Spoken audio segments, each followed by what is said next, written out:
हरे हरे राम राम राम हरे हरे हरे कृष्णा कृष्ण कृष्ण हरे हरे हरे कृष्णा कृष्ण कृष्ण हरे हरे हरे राम राम हरे हरे हरे कृष्णा कृष्ण कृष्ण हरे हरे हरे कृष्णा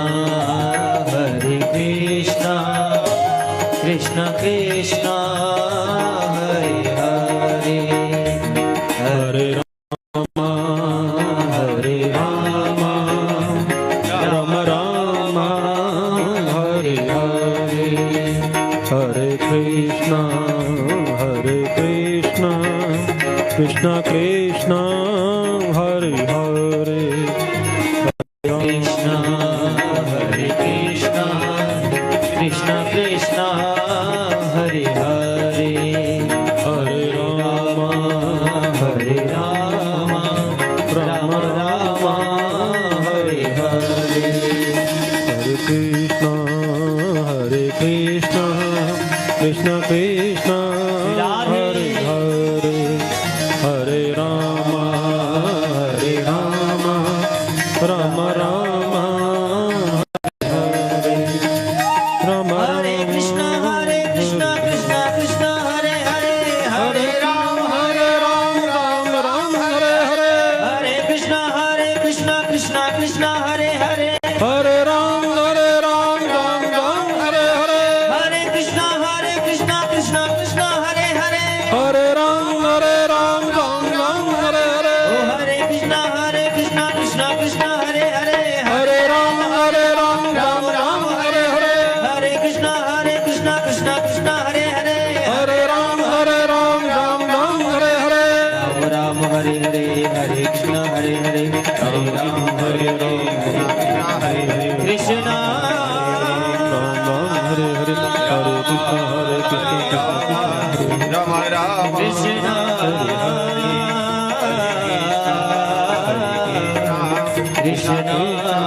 बोले बाल कृष्ण भगवान की जय हो, राजा रामचंद्र भगवान की जय हो, शिव शंकर भगवान की जय हो, सदगुरुदेव भगवान की जय हो, हनुमान जी महाराज की जय हो, व्यास जी महाराज की जय हो, शुकदेव जी महाराज की जय हो, सूत जी महाराज की जय, परीक्षित जी महाराज की जय, श्री गंगे मैया की जय, श्री यमुने मैया की जय हो, श्री सरस्वती मैया की जय हो, गौ माता की जय हो, भारत माता की जय हो। ओम नमः पार्वती पतये हर हर महादेव।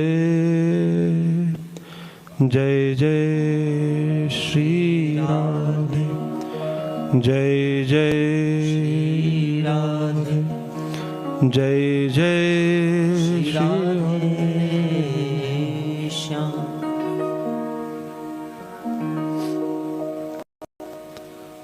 अनंत कोटि ब्रह्मांड नायक सर्वेश्वर सर्वाधिपति कुंज निकुंजीश्वर श्री राधारमण बाधाहरण चिदाधार केवलाधार निराकार निर्विकार निर्विकल्प अकारण करुण करुणा वरुणालय भक्त वांछा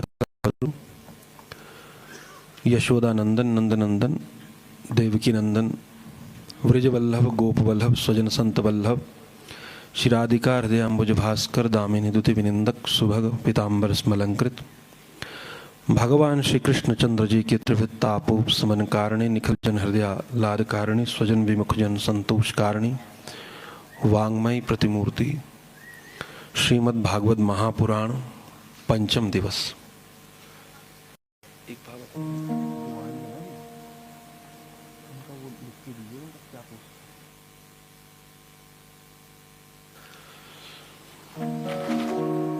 सर्वप्रथम व्यासपीठ से देवभूमि हिमाचल प्रदेश को मेरा प्रणाम।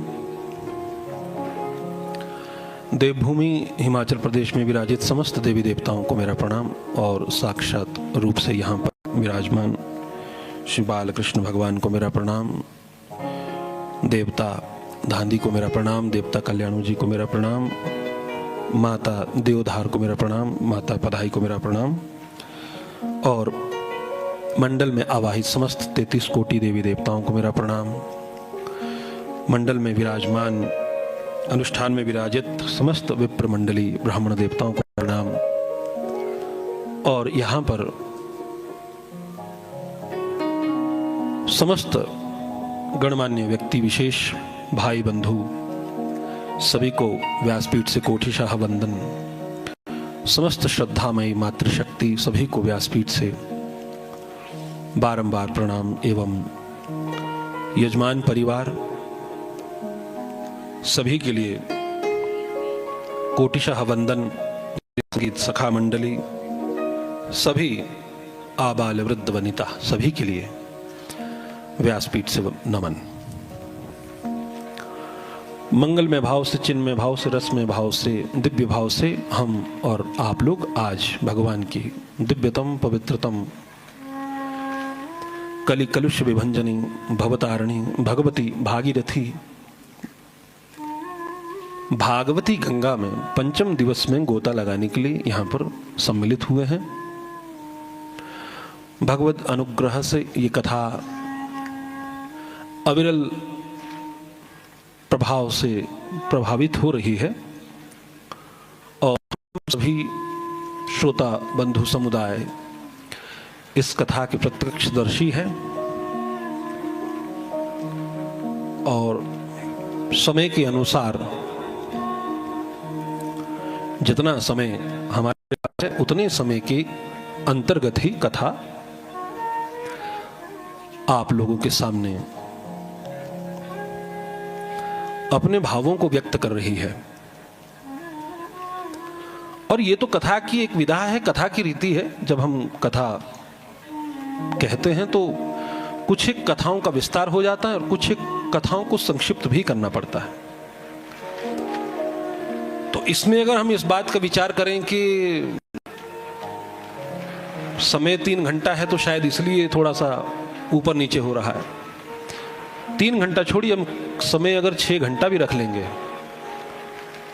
तो भी कथा ऐसी की रहेगी, तब भी यही लगेगा कि महाराज समेटना पड़ रहा है, क्योंकि ये भगवान की कथा का प्रभाव है, दिव्यता है, महिमा है। समूचा जीवन इसको बोलने में, श्रवण करने में या व्यतीत कर लेंगे तब भी इसको ना पूरा बोल पाएंगे, ना इसको पूरा सुन पाएंगे, ना पूरा समझ पाएंगे। और हमारा सनातन धर्म तुम्हारा ज्ञान से सराबोर है। हमारे पास में तो इतने ग्रंथ है कि कोई अगर उन ग्रंथों के पन्नों को सिर्फ पलटना भी चाहे तो पलटने में भी वो पूरा जीवन उसके लिए कम पड़ेगा। पढ़ना तो बहुत बड़ी बात है, उसका स्वाध्याय हो जाए ये तो बहुत बड़ी बात है। इसलिए हमारे यहां कहा जाता है कि एक मंत्र, एक ग्रंथ, एक पंथ, एक इष्ट, ये परम आवश्यक है। हमारे यहां तो अनेकों मंत्र हैं, हर बात का मंत्र है, हर चीज के मंत्र है। पुराणों में ऐसे ऐसे मंत्रों का उल्लेख है कि किसी को असाध्य रोग हो उसको जप लीजिए, किसी के घर में कोई संकट हो तो उसको जप लीजिए, किसी का कोई काम न बन रहा हो तो जप लीजिए, किसी का विवाह ना हो रहा हो तो जप लीजिए। हर बात के मंत्र हैं। परंतु इसमें क्या होगा, इसमें भटकाव हो जाएगा,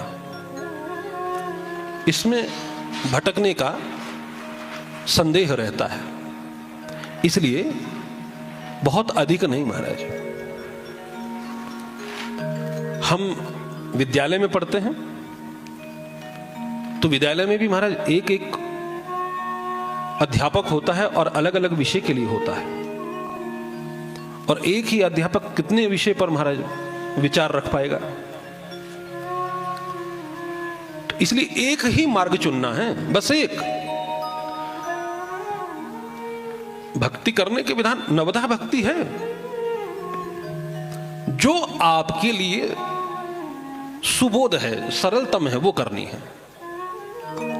जो सरल है, जो आपसे हो जाए। अगर आप इस बात की स्पर्धा में लग गए कि ये तो ऐसा करते हैं तो हम ऐसा क्यों नहीं करेंगे, तो इससे भक्ति आपकी पुष्ट नहीं हो पाएगी। हर हर हर व्यक्ति का भक्ति करने का एक अलग स्वभाव होता है।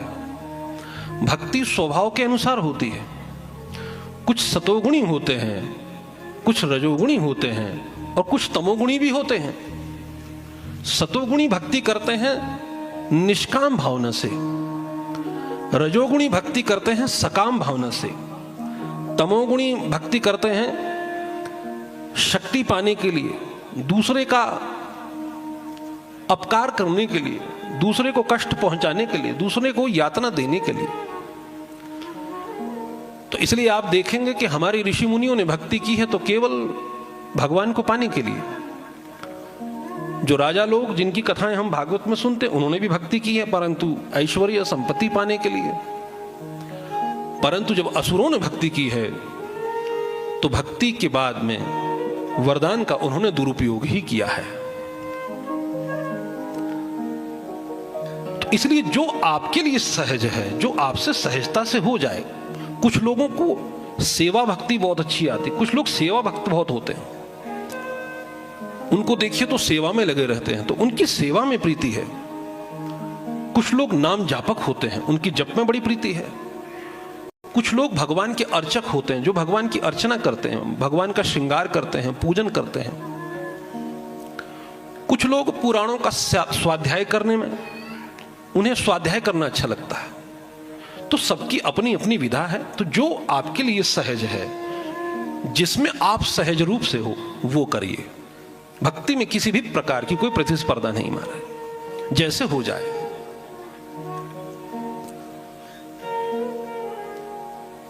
तो इसलिए महाराज आज हम भगवान की विशुद्धतम गाथा में पंचम दिवस है, और कल हमारे ठाकुर जी प्रकट हो चुके हैं। सत्र के अंतिम क्षणों में हम और आपने श्रवण किया कि भगवान का अवतार हो गया है। कल हमारी जो कथा यात्रा थी वो बहुत लंबी थी। हम प्रथम स्कंद से दशम स्कंद में आए। इतनी लंबी यात्रा को हमने चंद घंटों में ही महाराज पूरा किया। तो इसलिए हमने कल प्रथम स्कंद पर भी चर्चा करी, थोड़ा सा कुंती स्तुति पर, भीष्म स्तुति पर, उसके बाद परीक्षित को शाप लगा, सुखदेव जी ने कथा कहना प्रारंभ किया, और तृतीय, चतुर्थ, पंचम, षष्टम स्कंद, सप्तम स्कंद, अष्टम स्कंद, नवम स्कंद पर हमने सूत्र रूप से व्याख्या करी, ताकि यथा समय भगवान के जन्म की, अवतार की कथा हो सके।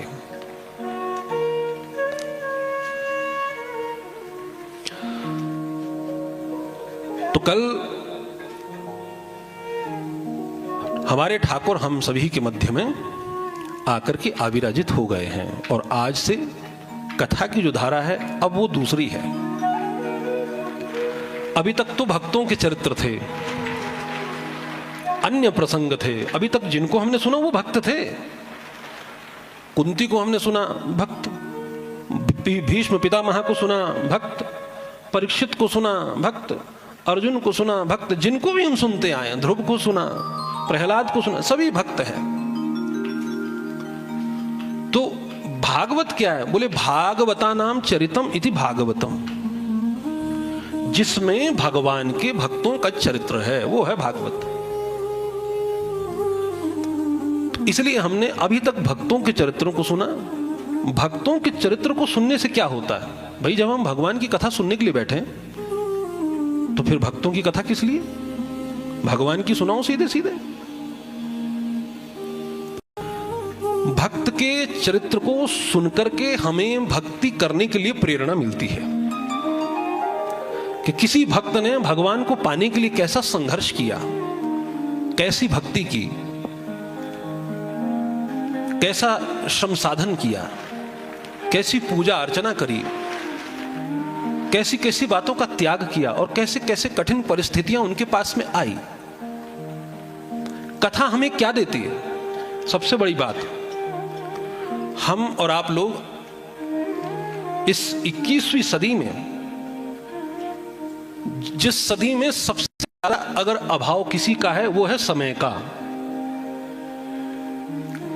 और किसी बात का अभाव नहीं है। अब सब कुछ है, भगवान का दिया हुआ सब कुछ है, फिर कमी किस बात की है? समय नहीं है, बड़े बिजी चल रहे हैं, टाइम ही नहीं है। जिससे कह दो कभी आओ कभी बैठेंगे, अरे मन तो बहुत करता लेकिन समय नहीं मिल पा रहा, आजकल बड़े व्यस्त है, स्केड्यूल बड़ा टाइट चल रहा है। और ऐसे व्यस्ततम समय में हम, जब हमारे पास में समय का ही अभाव है, फिर भी हम कथा सुन रहे बैठकर, वो भी 3 घंटों के लिए। यहां कोई 3 मिनट किसी को दे नहीं सकता है, 3 मिनट देने के लिए नहीं है हमारे पास में, परंतु 3 घंटे शांत चित्त होकर के और सब अपना काम छोड़ के, कोई अपना व्यवसाय छोड़ के, कोई अपनी नौकरी से छुट्टी लेकर के, कोई अपना घर का काम आधा रख के आया है। तो किस लिए आया है? क्या कारण है? कारण एक ही है, ये जो कथा है ना महाराज, ये हमारे जीवन की व्यथा को समाप्त कर देती है, ये हमें सांत्वना देती है। हम जो संसार में खोए हुए हैं, गृहस्थों कार्यों को करने में जो संलग्न हो गए हैं, चिंताग्रस्त हो गए हैं, किसी ने कुछ कह दिया वो हमारे भीतर बना हुआ है,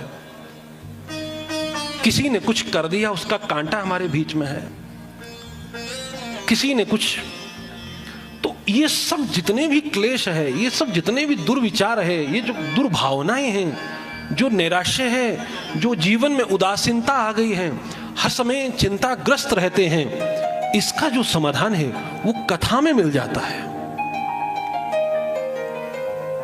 जब हम कथाओं को सुनते हैं और कथा में जब हम देखते हैं जो इस संसार में श्रेष्ठ व्यक्तित्व रहे हैं, अर्जुन, भीम, युधिष्ठिर,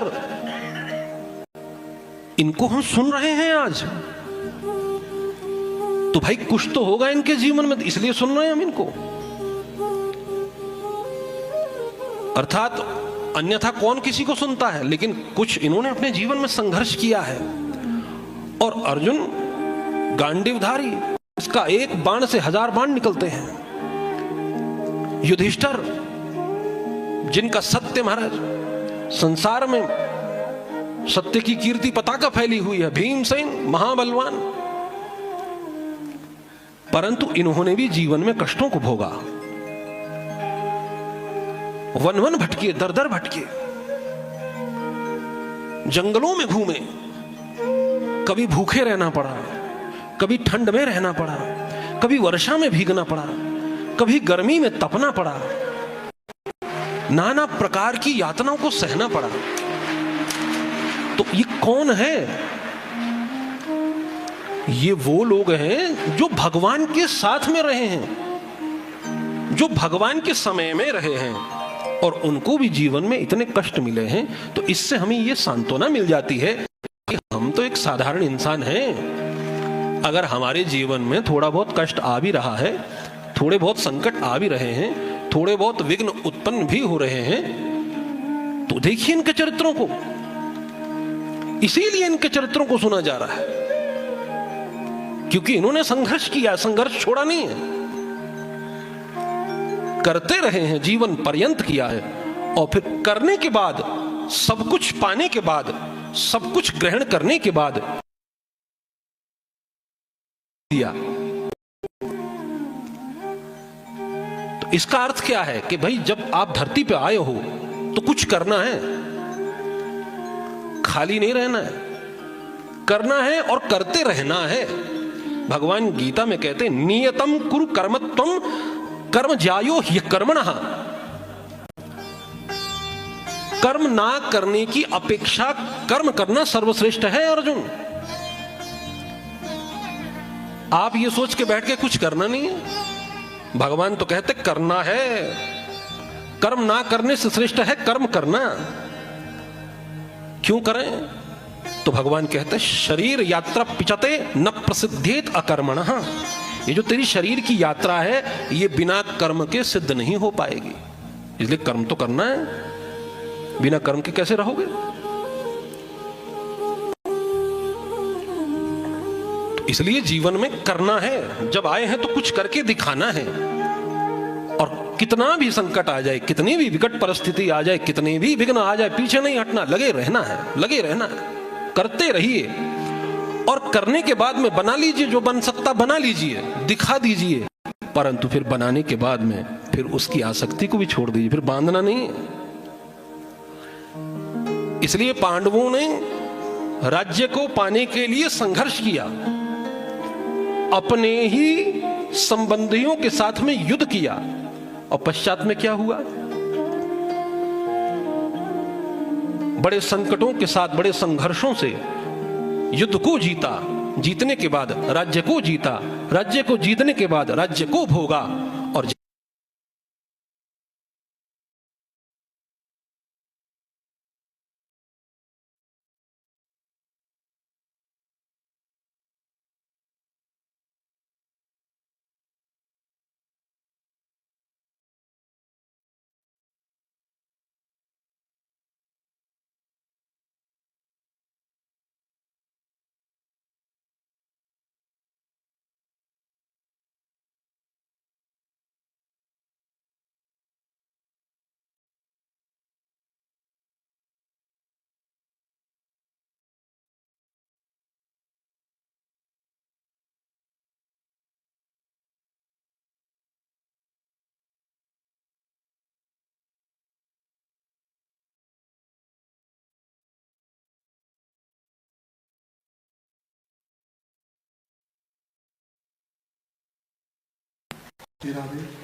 श्री राधे।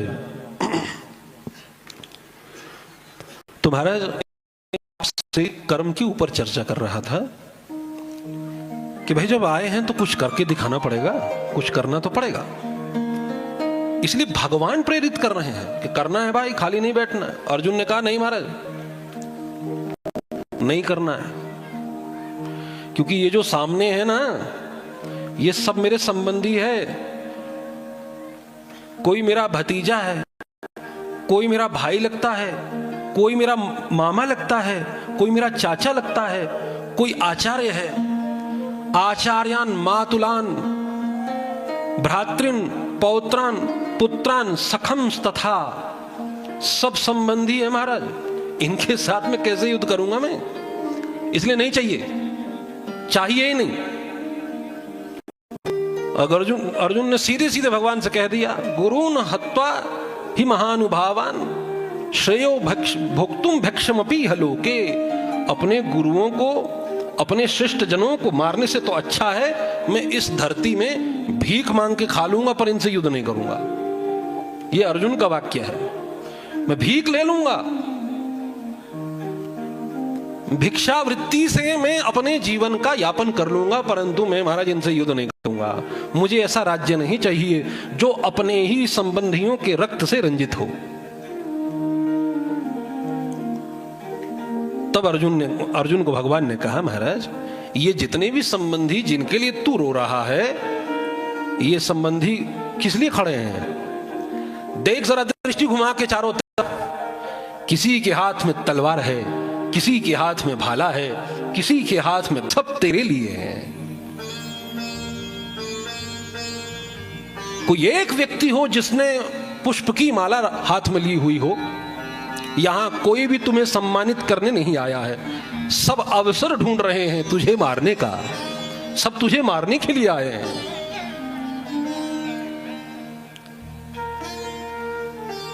तो भगवान ने प्रेरित किया कि नहीं, करना है।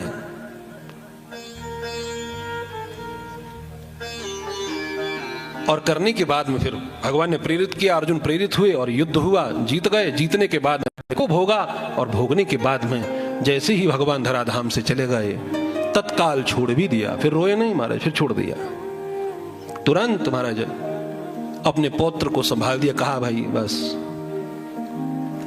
तो ये जीवन की यात्रा है। पर हम क्या करते हैं कि महाराज जैसे तैसे अगर बना लें तो फिर पकड़ के बैठ जाते हैं, फिर हमसे छूटता नहीं। फिर महाराज फिर वो चाबियां जो है ना वो देने में बड़ी दिक्कत होती, वो निकलती नहीं हाथ से। कैसे दे दें?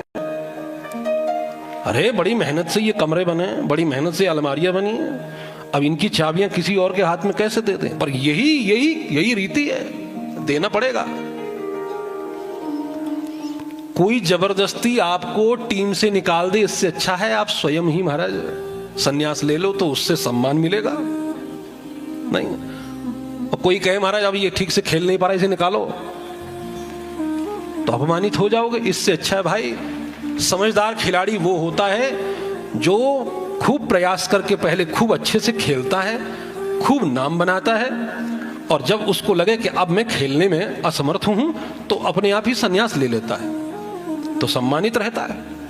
ऐसे ही खूब परिश्रम करिए, खूब बनाइए, खूब अर्जित करिए, और एक समय जब आता है तो स्वतः ही छोड़ दीजिए, दे दीजिए महाराज, तो उससे आपका सम्मान बढ़ जाएगा। हमारे रामचरितमानस में एक घटना है। महाराज दशरथ एक दिन सभा में बैठे, तो सभा में बैठे तो उन्होंने बैठते ही अपना एक दर्पण उठा लिया, सभा में, राजसभा में, और दर्पण उठा के उसमें अपने आप को देखने लगे। राय सुभाय मुकुरो कर लीना, हाथ में दर्पण ले लिया और दर्पण में देखने लगे। बीच राजसभा में सब सभापति विराजित है, सब प्रजा विराजित है, उनके साथ में सामने ही राजा ने दर्पण ले लिया और देख लिया। क्या देखा? कर्ण समीप भये सित केसा, मनहु जरठपन अस उपदेशा। यहां कान के पास में उनके बाल सफेद हो गए थे, बस, ज्यादा नहीं, यहां पर। और जैसे ही अपने बालों को सफेद देखा और मुकुट को थोड़ा सीधा किया, तो वो समझ गए कि अब ये जो राज मुकुट है, अब ये मेरे सर पर सीधा नहीं टिक पा रहा है। इसका अर्थ है कि अब ये राज्य संभालने का अधिकारी मैं नहीं हूं, अब मुझसे संभलेगा नहीं। कान का बाल सफेद हो गया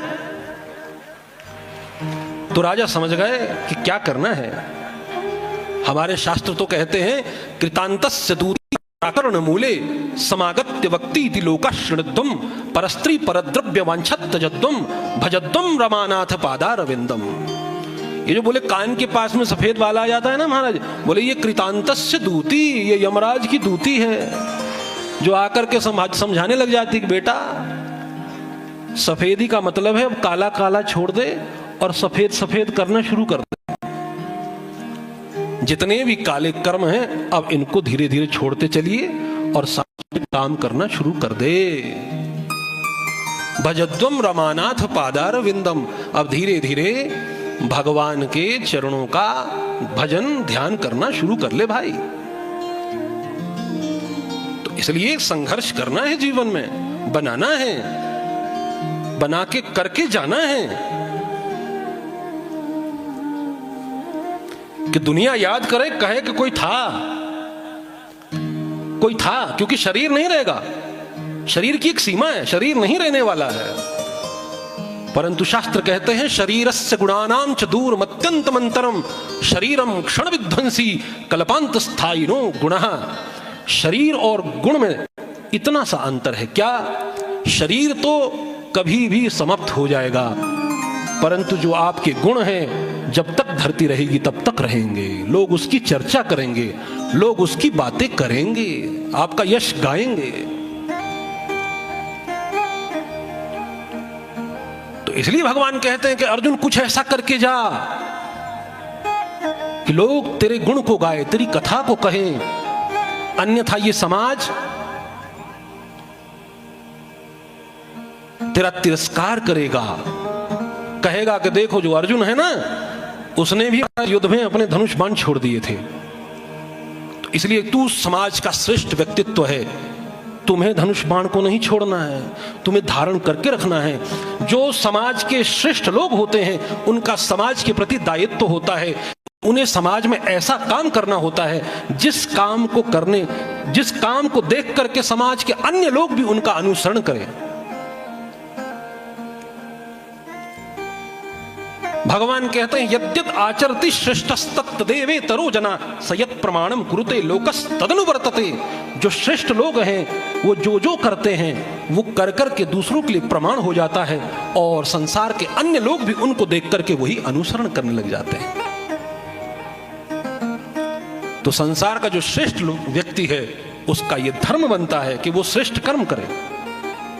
परिवार का जो श्रेष्ठ व्यक्ति है उसका ये धर्म है कि वो अपने परिवार में, क्योंकि सर्वश्रेष्ठ है, वो श्रेष्ठ कर्म करे, ताकि परिवार के अन्य जन जो है वो उनको देखें, उनसे सीखें और उनकी तरह बनने का प्रयास करें।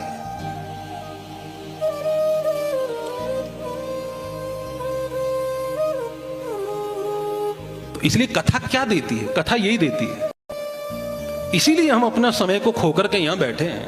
तो इसलिए आए हैं तो जागे रहना है, समय का सदुपयोग करना है, यहां से कुछ लेके जाना है।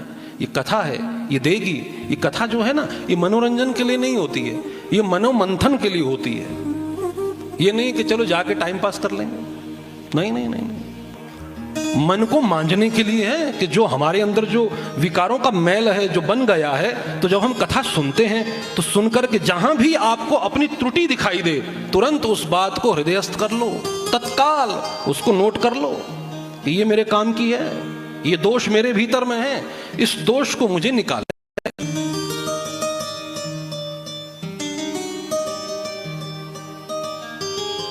तो ऐसी दिव्य गाथा को हम महाराज श्रवण कर रहे हैं। और हमारे ठाकुर जी कल जन्म ले चुके हैं। हमारे सुखदेव जी कहते हैं, श्री शुक उवाच अथ सर्वगुणोपेतः कालः परम शोभनः यर्हैवाजन जन्मरक्षं शांतरक्ष ग्रहतारकम्। भाई भगवान जन्मे हैं, भगवान का अवतार हुआ है, कोई साधारण थोड़ी हुआ है। तो जब भगवान का अवतार हुआ है तो फिर भगवान का अवतार हुआ है तो समूची सृष्टि, समूचा ब्रह्मांड, समूचे नक्षत्र ग्रह तारा सब अनुकूल हो जाते हैं। जोग लगन ग्रह बार तिथि सकल भय अनुकूल, चरु और अचर हर्ष जुत राम जन्म सुख मूल। हम जब जीव जन्मता है वो ग्रह के अंतर्गत जन्मता है, वो ग्रह के अधीन जन्मता है। उस समय ग्रहों की क्या स्थिति है उसके अधीन जन्मता है। परंतु जब भगवान अवतार लेते हैं तो ग्रह अपनी स्थिति बदल देते हैं। ग्रह को भी महाराज भगवान के अनुकूल हो जाना पड़ता है। हम ग्रह के अंतर्गत है, ग्रहाधीनम जगत सर्वम। ये समूचा ब्रह्मांड ग्रह के अधीन है। नवग्रह जैसा जैसा जैसा संचार कर रहे हैं वैसे वैसे हमारी प्रकृति हो जाती है। परंतु अवतार और जन्म में यही अंतर है। जब अवतार होता है तो सब भगवान के अनुकूल हो जाते हैं। इसलिए सुखदेव जी कहते हैं कालः परम शोभनः। आज तो समय भी बड़ा सुंदर हो गया, भगवान जन्म कारागार में एकदम से प्रकाश हो गया, अद्भुत रूप लेकर के भगवान प्रकटे हैं। साधारण शिशु होता है तो महाराज वो नग्न जन्मता है, नेत्र बंद होते हैं और रोता है। ये साधारण बालक का जन्म है। और अगर नहीं भी रोए तो डॉक्टर थपकी लगाते हैं, उसे रुलाते हैं, रो भाई रो, तो थपकी लगाता है, फिर वो रोता है। लेकिन ये कैसा बालक है? तो सुखदेव जी कहते हैं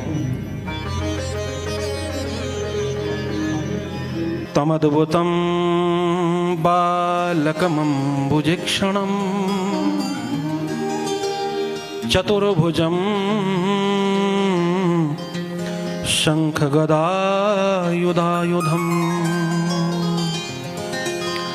श्रीवत्सलक्ष्मं गलशोभिकौस्तुभम् पीताम्बरं सांद्रपयोध सौभगम। बोले परीक्षित सावधान होकर के सुनना, ये कैसा बालक है? बोले ये तम अद्भुतम, ये अद्भुत है, ये वैसा नहीं है जैसा हो। कैसा है? बोले महाराज अंबुजक्षणम, बालक जो होता है ना, सांसारिक बालक जो होता है नेत्रबंद होते हैं, पर ये खुले नेत्र वाला है, नेत्र कमल है इसके, बड़े बड़े नेत्र। साधारण जो बालक होता है दो हाथ, पर ये कैसा? बोले चतुर्भुजम, चार भुजाओं से आया है। साधारण बालक जो होता है वो खाली हाथ आता है, और ये कैसे? बोले शंख गदा युधायुधम, अपने आयुधों को लेकर के आए। साधारण जो शिशु होता है वो नग्न होता है, पर ये कैसे आए? बोले पीताम्बरम सांद्रपयोध सौभगम, पीताम्बर को धारण किए हुए आया है। श्रीवत्स लक्ष्मम गलशोभिकौस्तुभम, कौस्तुभ मणि धारण किए हुए हैं। श्रीवत्स का चिन्ह इनके महाराज वक्षस्थल पर है। देख करके महाराज एकदम से वसुदेव जी बड़े प्रसन्न हो गए, समझ गए कि विदितोसि भवान साक्षात भगवान पुरुषः परः। मैं समझ गया आप साक्षात भगवान आए हैं, प्रकृति से परे हैं। तुरंत मन से संकल्प किया, आहा साक्षात भगवान ही आज मेरे घर में जन्मे हैं। 10,000 गौओं को दान करने का संकल्प ले लिया कि जब भी हम कारागार से मुक्त होंगे तो ब्राह्मणों को इतनी गौएं दान करेंगे महाराज। माता देवकी ने जैसे ही अपने बालक को देखा है, देख करके बड़ी प्रसन्न हुई है। माता ने भी महाराज देख करके स्तुति करी है। मर्त्यो भीत ब्याल, मर्त्यो मृत्यु ब्याल भीतः पलायन लोकान सर्वान निर्भयम नद्य गच्छत त्वत्पादाब्जं प्राप्य यदृच्छयाद्य स्वस्थः शेते मृत्युरस्मादपैतिः। आप साक्षात भगवान हैं, भक्त भय हारी है। आप हम सभी का भय दूर करने के लिए जन्मे हैं महाराज। ये जीव इस संसार में मृत्यु के भय से सब जगह भागता रहता है, पर जो आपके चरणों की शरण ग्रहण कर लेता है उससे फिर मृत्यु भी भागती है, वो उससे भयभीत हो जाती है, क्योंकि वो जान जाती है कि फिर ये मेरा नहीं है, ये तो भगवान का है। तो उसके लेने के लिए फिर भगवान आते हैं, मृत्यु थोड़ी आती है। स्वस्थः शेते मृत्युरस्मादपैति, वो तो स्वस्थ होके सोता है, उससे तो मृत्यु भागती है, वो मृत्यु से नहीं भागता है। पर प्रभु जिस रूप में आप आए हो ना, तो हमने तो चाहा था कि आप संतान के रूप में आओगे, आप तो सीधे सीधे भगवान के रूप में आ गए, आप तो पिता हो गए। तुम्हारा ऐसे तो काम नहीं चलेगा। तो भगवान ने कहा करूं क्या? हमसे पहले कितने जन्मे,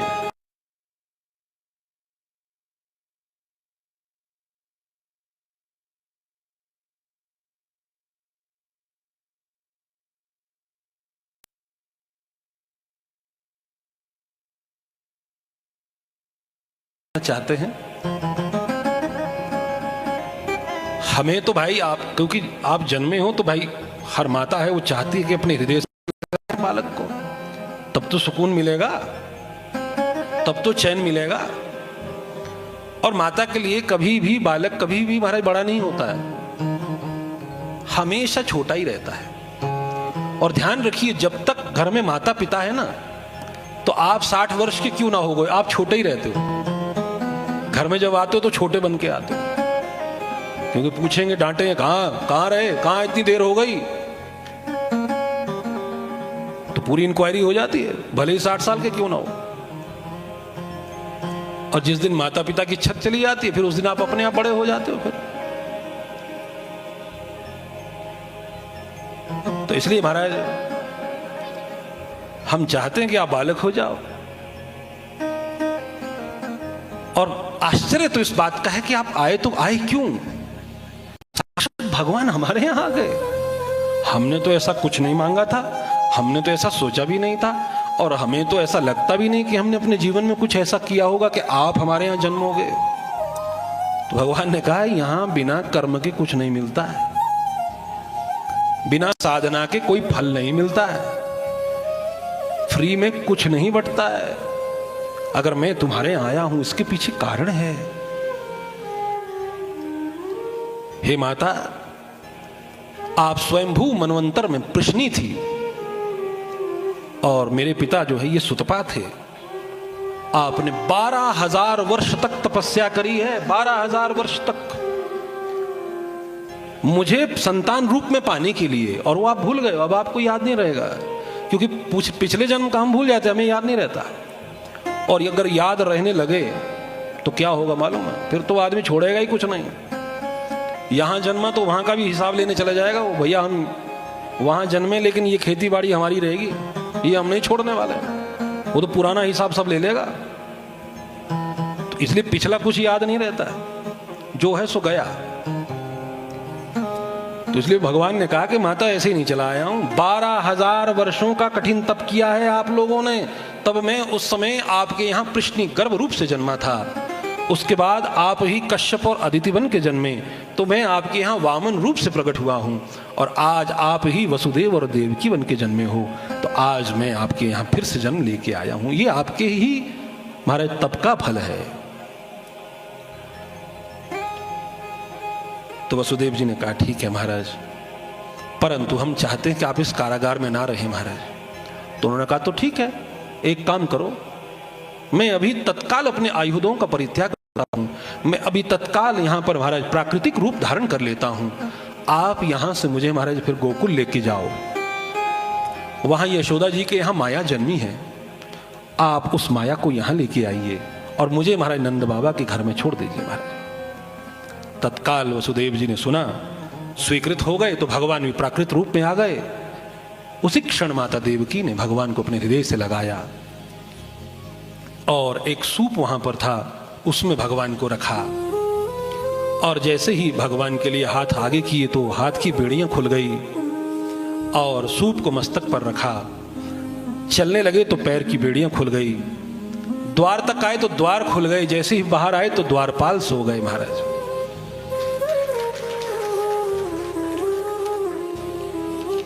और इसके पश्चात महाराज फिर आगे बढ़े तो आगे महाराज फिर जमुना की धार है। वसुदेव जी गए तो घुटनों के बल जल है, लेके चल रहे हैं। इतनी देर में तो महाराज जैसे ही समस्त नदियों को पता लगा कि अरे यमुना नदी में भगवान साक्षात उतरे हैं, भाई हमें भी भगवान का दर्शन हो, तो जितनी भी नदियां हैं, गंगा, सरस्वती, ब्रह्मपुत्रा, गोदावरी, मंदाकिनी, सब आई है और यमुना जी के जल में आकर के महाराज प्रविष्ट हो गई। और एक कदम से यमुना जी का जो जल है उसका महाराज स्तर बढ़ गया, और तत्काल वसुदेव जी महाराज आप तो डूबने को हो गए, कंठ तक जल आ गया महाराज। भगवान को लगा महाराज ये तो हमारे पिताजी को डुबा ही देंगे। तुरंत भगवान ने अपने छोटे से चरण को महाराज बाहर किया, जल ने स्पर्श किया, और भगवान के चरणों का स्पर्श करके तत्काल समस्त नदियां अपने अपने प्रवाह में लौट गई, और यमुना जी का जलस्तर पुनः महाराज पैरों तक हो गया। यहां से वसुदेव जी आगे बढ़ने लगे। इतनी देर में मेघों ने देखा, भैया ये जो बालक है ये तो बिल्कुल सांवला सांवला है। तो उन्होंने कहा, भाई होगा क्यों नहीं, ये भगवान है, पर ये तो हमारे जैसा दिखाई देता है, जैसे हम सांवले वैसा ये भी सांवला है। अरे तो भगवान पहली बार आज इनका दर्शन हुआ है, तो भाई इन्हें कुछ भेंट भी तो देनी चाहिए, क्योंकि जब भगवान का दर्शन करते हैं तो कुछ देना तो चाहिए, कुछ अर्पित तो करना चाहिए। तो मेघों ने कहा, हम क्या अर्पित करें, भाई हमारे पास में जो होगा वही तो अर्पित करेंगे। है ना? कुछ लोग होते हैं वो क्या करते हैं, हमारे भंडारा करते हैं मंदिर में जाके, पर उधार से पैसा लेते हैं तब भंडारा करते हैं। ये कैसा भंडारा है कि उधार से पैसा लिया तो भंडारा कर रहे हो आप? तो अर्थात जो आपके पास में है वो दीजिए, जो आपके लिए असंभव है उसमें मत लगिए। दिखावे में मत आइए कि अगर इन्होंने चांदी चढ़ाया तो अब हम सोना ही चढ़ा देंगे। आपके पास में जो है, जो आपके पास में है। अतिथि सत्कार का अर्थ क्या होता था? आजकल तो फोन हो जाता है ना पहले कि भैया हम आ रहे हैं, तो आप तैयारी में लग जाते हो, चलो भैया बाहर से जरा ये मंगवा लो, वो भी मंगवा लो, ये भी कर लो क्योंकि आ रहे हैं। तो ये अतिथि नहीं हुआ। अतिथि का मतलब है जिसकी तिथि ही निश्चित नहीं है, कभी भी किसी भी समय आ सकता है। और जो किसी भी समय कभी भी आता है, फिर आप उसको क्या देते हो? सोचो, जो है आप वही सामने रख देते हो। महाराज अचानक से आ गए, आपकी कोई सूचना नहीं थी, भाई हम अभी इस समय यही है, ग्रहण कर लो महाराज। तो ये है अतिथि सत्कार। जो है सो देना है, अलग से कुछ नहीं। यही भगवान का है, जो आपके पास में है उतना दीजिए, भगवान उसे स्वीकार कर रहे हैं। हमारे रामचरितमानस में भगवान जब वन वन भटक रहे हैं तो वहां पर वन में भील लोग भगवान से मिलने आए, भील वनवासी लोग। तो भगवान के दर्शन करें तो जो सियाने लोग थे उसमें बूढ़े लोग, उन्होंने कहा अरे भैया ऐसे दर्शन नहीं करते भगवान के, जब जाते हैं तो कुछ देते हैं।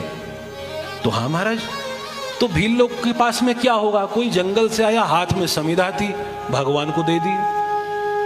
कोई आया हाथ में घास थी, भगवान को चढ़ा दी। कोई आया सर पे पानी का मटका था, भगवान को चढ़ा दिया। कोई आया हाथों में कंदमूल फल था, भगवान को चढ़ा दिया। जो था सो चढ़ा दिया। चलो कहीं से लेके आए नहीं, जो है सो रख दिया। और रखने के बाद कहते हैं महाराज, हम सेवक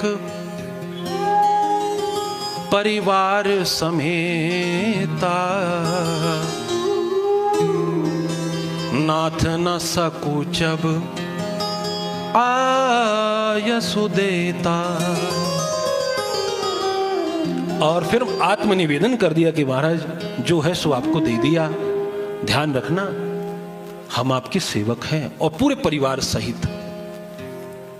आप बिल्कुल भी संकोच मत करना, ये जंगल आपके लिए नया पर हमारे लिए नहीं है, हमारे तो पूर्वजों से हम यहां रह रहे हैं। जब आपको जल पीने की इच्छा हो तो हमसे कहना, हमें पता है यहां पर कौन से झरने में सबसे मधुर जल मिलेगा। आपको फल खाने की इच्छा हो तो हमसे कहना, हमें पता है कहां पर अच्छे फल मिलते हैं। जो आप कहेंगे हमसे कहना। तो वो महाराज, तो जो है सो दीजिए। तो मेघों को लगा क्या दे? तो बोले महाराज हमारे पास क्या है, हमारे पास तो जल है, तो वही देंगे। तो फिर भगवान चले हुए हैं और मंद मंद हल्की हल्की वर्षा होना शुरू हो गई महाराज। अब भगवान छोटा सा स्वरूप लेके है। मंद मंद मनु गर्जती मेघा, और मंद मंद मेघों ने गर्जना शुरू कर दी महाराज कि भाई भगवान है तो थोड़ा बहुत कुछ कीर्तन होना चाहिए, तो कैसे करें, कुछ तो होना चाहिए वाद्य यंत्र। तो मेघों ने कहा हमारे पास में क्या वाद्य यंत्र है, हमारे पास तो महाराज फिर बिजली की गड़गड़ाहट है, वो गड़गड़ा देंगे तो हो जाएगा काम इतने में। बोले नहीं महाराज, उससे तो भगवान डर जाएंगे, छोटे से हैं, तो कैसे करें? बोले धीमी गति में। तो मंद मंद मनु गरजती मेघा, बड़ी धीमे धीमे गरज रहे हैं मेघ, एक संगीत के रूप में। इतनी देर में शेष जी को लगा कि अरे अभी हमारे ठाकुर छोटे हैं और ये इनके ऊपर वर्षा कर रहे हैं। तो तुरंत महाराज यहां पर हमारे शेष जी आ गए और ववर्ष परजन्य उपांशु गर्जिता शेषवन वगात वारिनिवार यन फड़े। शेषनाग जी पीछे से छाता बन के आ गए और सूप के ऊपर विराजित हो गए महाराज, और वो वर्षा का जल रुक गया महाराज। और मंद्र मंद्र गति में वसुदेव जी यहां से महाराज गोकुल में आए, और गोकुल में आकर के नंद महल में प्रविष्ट हुए। यशोदा मैया बेसुध है, कन्या वहां जन्मी हुई है, उन्हें पता ही नहीं। वसुदेव जी ने बड़ी सहजता के साथ में ठाकुर जी को रखा और कन्या को उठाया और वहां से तत्काल वापस लौट गए महाराज। यहां से सीधे कारागार पहुंचे और इतनी देर में महाराज सब द्वार अपने आप बंद हो गए। समस्त बेड़ियां अपने आप बंद गईं और समस्त जितने भी यहां पर महाराज सैनिक लोग थे ये खराटे बजा के सो रहे थे कि इतनी देर में तो माया ने रोना प्रारंभ कर दिया है और माया के चीखते ही तत्काल ये सारे सैनिक जागृत हो गए हैं और जागते ही इन्हें लगा कोई शिशु का रुदन हो रहा है। ये समझ गए कि महाराज जन्म गया। दौड़ते हुए सैनिक ने जाके कंस को सूचना दी कि महाराज चलो चलो हो गया। क्या हो गया? बोले आपका काल हो गया।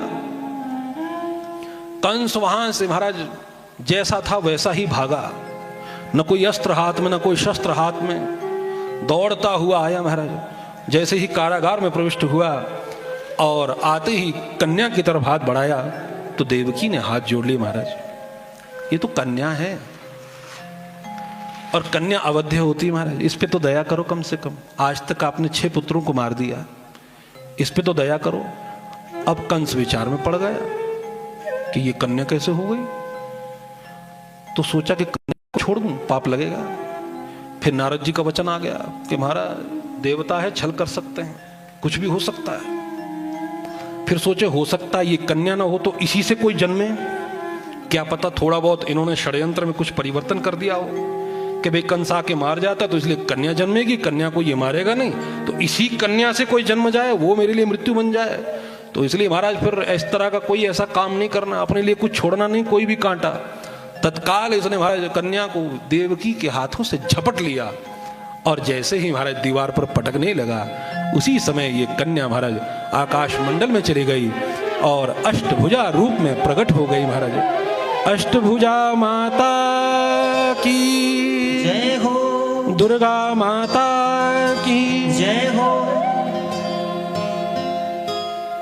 किम मया हतया मंदा जातक खलु त्वंतकृत यत्र कौवा पूर्व शत्रु मां हिंसिन कृपणाम वृथा। अरे तू मुझे क्या मारता है और क्यों इनको मार रहा है बेचारों को?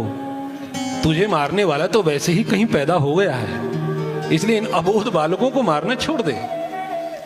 उन्होंने कहा देवी जी ये भी बताओ कि कहां जन्मे हैं? बोले महाराज ये काम मेरा नहीं है, तो खुद ढूंढ। और यहां से महाराज तुरंत ये अदृश्य हो गई और महाराज फिर विंध्याचल में जाकर के विराजित हो गई।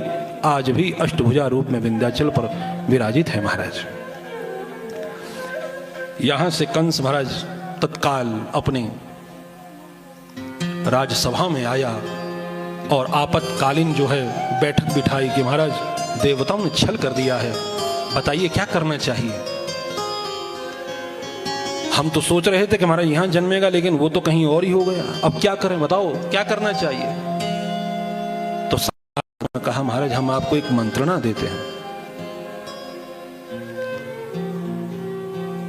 आज से 10 दिन के बाद और 10 दिन से पूर्व जितने भी बालक जन्मेंगे, जो 10 दिन पहले जन्मे हैं और 10 दिन तक और जन्मने वाले हैं, उन सबको मार देते हैं और इस बीच में फिर वो भी कहीं ना कहीं समाप्त हो जाएगा। इसलिए सारे ब्रजमंडल में महाराज हम अपने असुरों को फैला देंगे और इस तरह से सब मरेंगे तो महाराज आपका काल भी अपने आप ही समाप्त हो जाएगा। ये मंत्रणा हो गई महाराज। और इसके बाद कंस महाराज भयभीत होकर के अपनी राजसभा में चला गया, अपने शयनखंड में गया है। और इधर गोकुल में प्रातः काल हो गई और प्रातः काल होते ही रातों रात में कब अदला बदली हो गई किसी को मालूम नहीं पड़ी। महाराज नंद बाबा सुबह उठे महाराज, अब वो जानते हैं कि जन्मने का काल आ गया है, कभी भी कुछ भी हो सकता है। तो महाराज यमुना जी की ओर चले गए हैं। अब हमारे जो ब्रजवासी लोग हैं महाराज, वो जरा ब्रज में नंद बाबा के बारे में कुछ कहते हैं कि भाई जो हमारे नंद बाबा है ना, ये भैया 90 साल के ढोकरा आ गए, ढोकरा होते बूढ़े, पर इनके महाराज कुछ नहीं हुआ है। तो बड़े परेशान रहते कि कोई संतान नहीं हुई। एक दिन क्या हुआ महाराज, संत ब्राह्मणों की टोली इनके यहां पर आ गई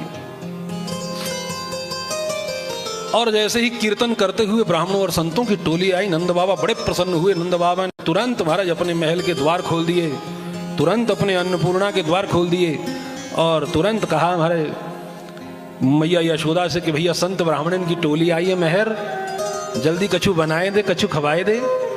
ऐसे ब्राह्मण महाराज, ऐसे संत बार बार नहीं आते। तत्काल उन्होंने महाराज भोजन को बनाने का प्रबंध किया, समस्त ब्राह्मणों का स्वागत किया कि आओ महाराज विराजो, आपको अपनो ही महल है महाराज, आपकी कृपा से ही तो सब कुछ मिल रहा महाराज, जहां जो चाहे जो वो करो महाराज। सारे ब्राह्मण संत लोगों ने कीर्तन करना प्रारंभ कर दिया। इतनी देर में बढ़िया पत्तलों पर भोजन प्रसाद परोसा गया और नाना प्रकार का व्यंजन जैसे ही ब्राह्मणों संतनों ने पाया तो महाराज पाकर के इतने प्रसन्न हुए, इतने आनंदित हो गए महाराज। उन्होंने कहा नंद बाबा यशवान भव, धनवान भव, विद्वान भव, बलवान भव, प्रवान भव। नंद बाबा ने कही महाराज बाकी आशीर्वाद तो आपने ठीक दिए, परंतु अब या बुढ़ापे में महाराज अब संतान को क्या करेंगे महाराज, पुत्रवान कैसे है जाएंगे। बोले कैसी बातें कर रहे हैं महाराज, आपने ब्राह्मणों को प्रसन्न करा है, आपने संतों को प्रसन्न किया है महाराज। आज के बाद में हम ब्राह्मण और संत आपके दरवाजा छोड़ के कहीं नहीं जा रहे, यहीं पर बैठ करके आपके ताई गोपाल मंत्र को महाराज जाप करेंगे और जब तक आपके संतान ना है जाए तब तक महाराज आपका द्वार छोड़ के कहीं ना जाएंगे। तो ठीक है महाराज, आपका घर है, आप जब तक रहना चाहो। बोले महाराज दक्षिणा क्या लोगे, ये बात तो पहले ही फिक्स है, क्या लोगे बताओ। बोले महाराज आप तो बस ऐसा ही भंडारा बनाते रहो, हम ब्राह्मणों को खवाते रहो, हमें आनंद आता रहेगा, हम जाप करते रहेंगे। बोले ठीक है महाराज, तो यह बात की तो ब्रजमंडल में कमी ना है महाराज, खूब पाओ चकाचक। सब महाराज जब करने बैठ गए और जैसे जैसे ब्रजवासियों को सूचना मिली है कि संत ब्राह्मण लोग आए हैं नंद बाबा के द्वार में और नंद बाबा की संतान के लिए जप कर रहे हैं, तो ब्रजवासी लोग भी आ गए। वो भी महाराज माला फेरने लगे कि हमारे नंद बाबा हमारे ब्रज के राजा है और राजा के घर में राजकुमार होना चाहिए। सब आज महाराज जाप करने के लिए बैठ गए हैं और समय बीता है और उन्हीं ब्राह्मणों का आशीर्वाद, संतों का आशीर्वाद और समस्त ब्रजवासियों के आशीर्वाद से आज कब रातों रात अदला बदली है गई महाराज, काउए खबर ना पड़ी महाराज। नंद बाबा की बहन सुनंदा तो महाराज 6 महीना पहले से ही महाराज आ गई घर पर कि मैं भाभी की सेवा करूंगी और सेवा में अपनी पसंद को हार लूंगी। 9 लखा जो महाराज भाभी गले में डाल के घूमती रहती है वही मांगूंगी सेवा पे, कहूंगी यही दे दे। खूब सेवा कर रही है, हर क्षण हर पल अपनी भाभी के आगे पीछे घूमती है, किसी बात की कोई कमी नहीं। परंतु आज रात में सब चूक गए। नंद बाबा जमुना जी के तट चले गए स्नान ध्यान करने के लिए। आज सुनंदा की भी देर, महाराज जो नींद है वो देर से खुली तो उसे लगा अरे आज बहुत देर तक सोती रह गई, जाके देखूं भाभी को कुछ चाहिए तो नहीं। दौड़ती हुई गई तो इतनी देर में तो महाराज खिड़की से भीतर से कुछ बालक की किलकारी की आवाज, एकदम से सावधान हो गई, महाराज ये क्या है।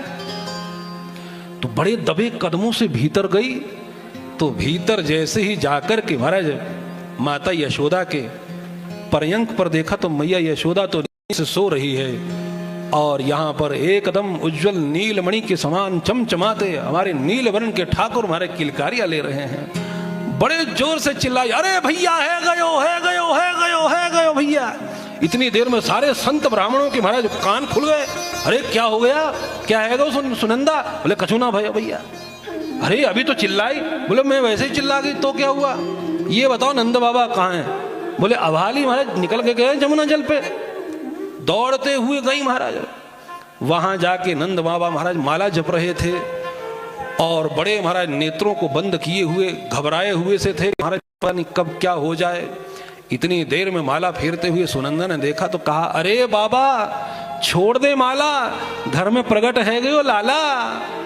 और इतने में ही महाराज नंद बाबा इतने प्रसन्न हो गए, सब माला वाला छूट गई, सब पूजा के पात्र छूट गए, घर की ओर भागे हैं। इतने देर में तो ब्रजवासी आ गए। महाराज बोले क्या हो गया।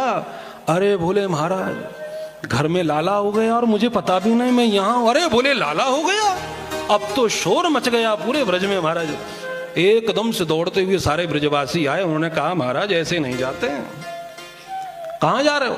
बोले महाराज मैं अपने लाला का मुख देखूंगा जा करके। अरे बोले महाराज ऐसो ना जानो पड़े, पहले नहानो पड़ेगो भैया, श्रृंगार करनो पड़ेगो, कछु पूजा करनी पड़ेगी, वाके बाद तो दर्शन करे गए। बोले महाराज अब यह बात की तो मुझे खबर ना है, क्योंकि मेरे तो कभी संतान ना भाई। तो महाराज तो क्या करना चाहिए? बोले हम बताएंगे ना महाराज, हमारे तो संतान हुई है। तो आज सारे ब्रजवासी गए और नंद बाबा का महाराज जो संदूक है वही उठा के ले आए, सारे श्रृंगार का सामान, और जमुना जी पे लेके आए।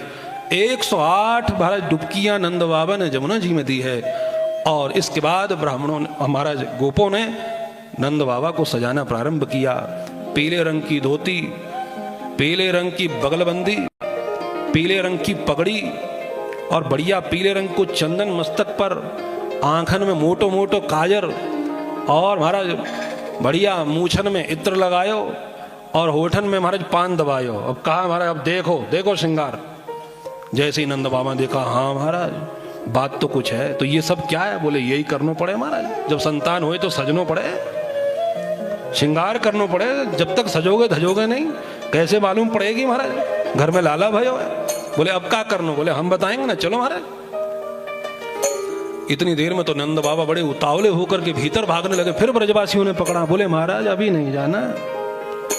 क्या करना? बोले जात कर्म संस्कार करना पड़ेगा महाराज, ब्राह्मणन से पहले पूजा करवाओ। अब पूजा क्या कराए महाराज, नंद बाबा का ध्यान ही नहीं है। इतनी देर में ब्राह्मण ने कहा महाराज दुग्धम समर्प्यामी। नंद बाबा ने पानी का लोटा, अरे नंद बाबा दूध दूध दूध डालो। पुष्पम समर्प्यामी। नंद बाबा ने फल उठाए चढ़ा दिए, अरे महाराज फूल चढ़ाओ, फल नहीं चढ़ाओ। अक्षतान समर्प्यामी। नंद बाबा ने चंदन चढ़ा दिया, अरे बाबा पूजा में ध्यान दो महाराज। बोले महाराज अब मेरे पास में कोई ध्यान व्यान ना है, सबरो ध्यान मेरे लाला में चलेगो महाराज। इसलिए महाराज अब आप जानो क्या करना है। बोले महाराज ऐसा करो, आप तो संकल्प करवा दो, पूजा हम ही कर देंगे, आप तो जाके लाला का दर्शन करो महाराज। नंद बाबा ने संकल्प किया और महाराज एकदम से दौड़ते हुए दर्शन करने के लिए चले गए हैं। और आज दर्शन करने के लिए जैसे ही गए भीतर, और जैसे ही महाराज अपने लाला का दर्शन किया है, दर्शन करके महाराज लोग प्रसन्न होते हैं, नाचने गाने लगते हैं। नंद बाबा रोने लग गए महाराज। ऐसा भगवान का अद्भुत स्वरूप देख करके महाराज नंद बाबा के आंखों से आंसू आ गए। और सब महाराज ब्रजवासियों ने कहा महाराज ये क्या है? बोले महाराज अब इसके बारे में मैं कुछ नहीं कह सकता हूँ, ये तो अपने आप हो रहा है। अरे बोले महाराज जब लाला को जन्म हुआ करे तो नाचनो पड़े, गानो पड़े, नृत्य करनो पड़े, आप रो रहे हो। बोले महाराज ये मेरे से नहीं हो पा रहा, ये अपने आप हो रहा है महाराज। बोले कोई बात नहीं महाराज। अपने लाला को गोद में लिया। इतनी देर में तो आज जैसे ही समूचे ब्रह्मांड में सूचना फैल गई कि महाराज भगवान का जन्म जो है ब्रजमंडल में हुआ है। आज सभी योगी, यति, मुनिंद्र, अमलात्मा, विमलात्मा, जितने भी साधु संत लोग कहीं गिरी कंदराओं में तपस्यारत थे, समाधिस्थ थे, अपनी अपनी समाधि को छोड़ करके आ गए, अपनी अपनी तपस्या को छोड़ करके महाराज आज सीधे ब्रजमंडल की ओर भागे हैं। सब नंद महल का दरवाजा खोज रहे हैं। बड़े बड़े पर्वत इत्यादि, हिमाचल, बड़े बड़े पर्वत आज मनुष्य का रूप धारण करके महाराज नंद महल की ओर भागे हैं। जितनी भी इस संसार की पुण्य सलीलाएं नदियां हैं मनुष्य का रूप धारण करके आ रही हैं। जितने भी पवित्र वृक्ष है मनुष्य का रूप धारण करके आ रहे हैं। और जितने भी तीर्थ है सब महाराज मनुष्य का रूप धारण करके आए। जितने भी ब्रह्मादि देवता हैं मनुष्य का रूप धारण करके सब दर्शनों की भीड़ लग गई। इतने तो ब्रजवासी ही नहीं, जितने अनंत वहां आकर के अतिथिगण एकत्रित हो गए। चारों तरफ से गोप ग्वाल भी महाराज खूब बढ़िया श्रृंगार करके आए हैं। भीतर आकर के जैसे ही महाराज दर्शनों की जब भीतर भीड़ देखते हैं तो एक दूसरे का हाथ पकड़ते हैं, झपटते हैं, खींचते हैं। हर कोई आज भगवान के दर्शनों के लिए लालायित है, आगे बढ़ना चाहता है। देवता तक ये भूल गए कि हम देवता है। कोई ब्रह्मा जी की दाढ़ी खींच लेता है, कोई इंद्र को धक्का दे देता है, कोई अग्निदेव वरुण देव को भारत धकेल देता है। वो ये ही नहीं जान पा रहे कि हम देवता है। सब भगवान के दर्शनों को ललायित है। और जैसे ही ब्रजवासी एकत्रित हुए, ब्रजवासी मैया गोपियां एकत्रित हुई हैं, उन्होंने जैसे ही दर्शन किया है, लाला को देखा है, सब महाराज बड़े आनंद और उमंग और तरंग और उत्साह के साथ बधाइयां गाने लगे हैं। चिरजीवे लाल कन्हैया, चिरजीवो लाल कन्हैया, चिरजीवे लाल कन्हैया हो। हाँ चिरजीवो लाल कन्हैया, ओ मैया तेरो यशोदा तेरो, ओ मैया तेरो यशोदा तेरो, ओ मैया तेरो चिरजीवो लाल कन्हैया, ओ मैया तेरो। चिरजीवो लाल, ताली की सेवा। मैया तेरो चिरजीवो लाल कन्हैया, चिरजीवो लाल कन्हैया, चिरजीवो लाल कन्हैया,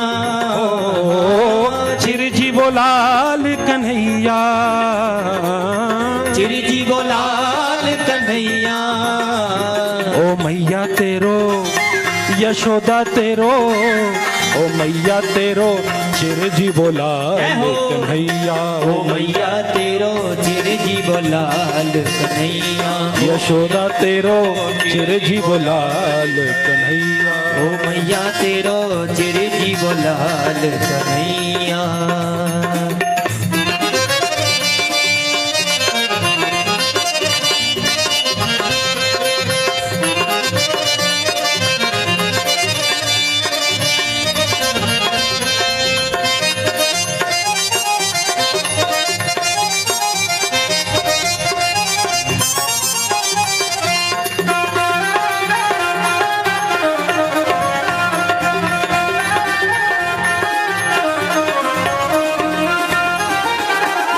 मथुरा में हरि जन्म लियो है, मथुरा में हरि जन्म लियो है, मथुरा में हरि जन्म लियो है, मथुरा में हरि जन्म लियो है, हर जन्म लियो है, जय हो हरि जन्म लियो हरि जन्म लियो है, मथुरा में हरि जन्म लियो है, मथुरा में हरि जन्म लियो है, गोकुल बजत बधैया, गोकुल बजत बधैया, गोकुल बजत बधैया, गोकुल बजत बधैया, ओ मैया तेरो यशोदा तेरो, ओ मैया तेरो ताली बजाते हुए। चिरजीवो लाल कन्हैया, ओ मैया तेरो चिरजीवो लाल कन्हैया, ओ मैया तेरो चिरजीवो लाल कन्हैया।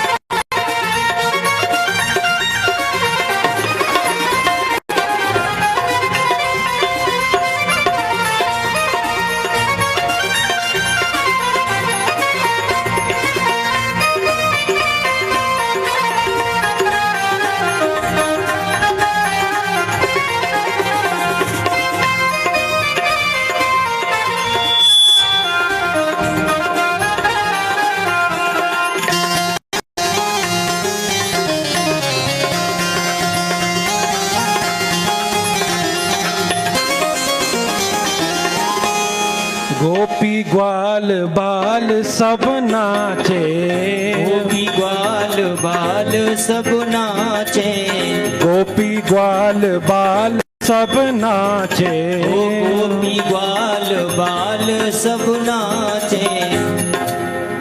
महाराज उत्सव चल रहा है और हमने कहा ना कि उत्सव में देवी देवता तक लोग आए हैं, तो देखो आज उत्सव में महाराज हमारे बीच में आए राणा अनिरुद्ध सिंह जी, है ना। और राणा आप जानते हैं क्या होते हैं?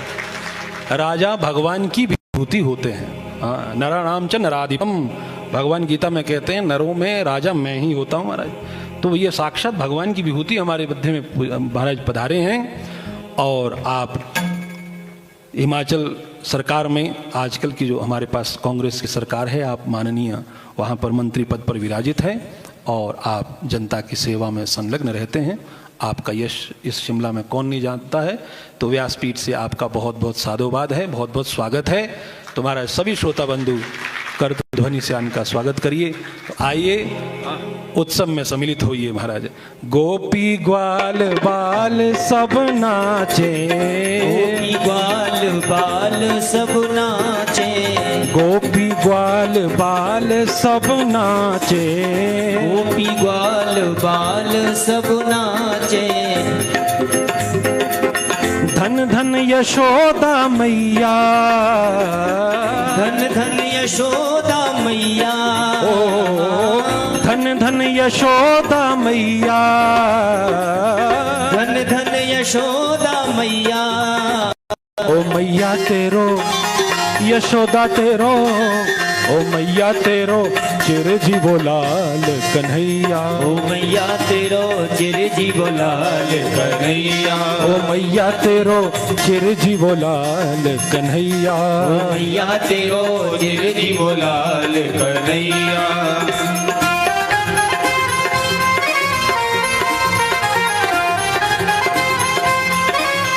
तालियां नहीं बज रही महाराज, सभी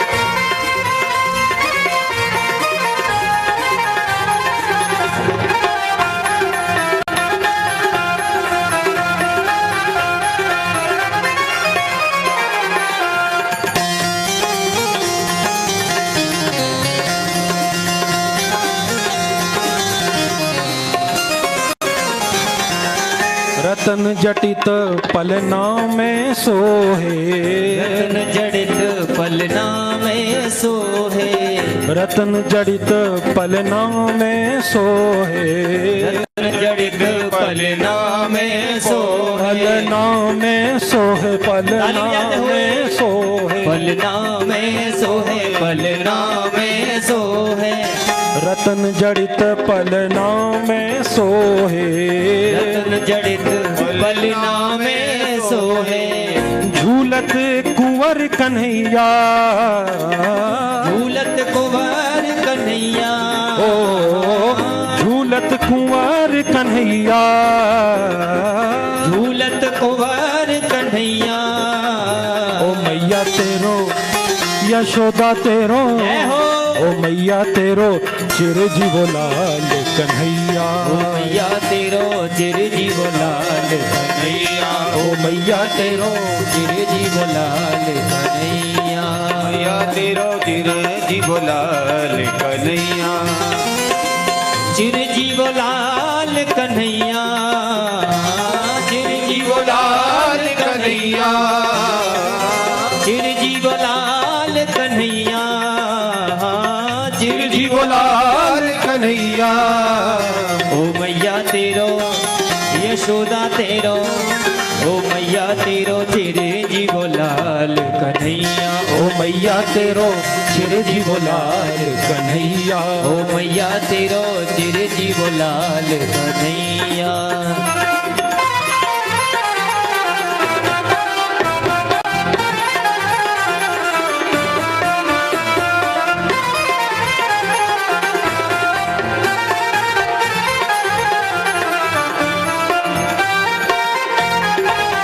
जय जय।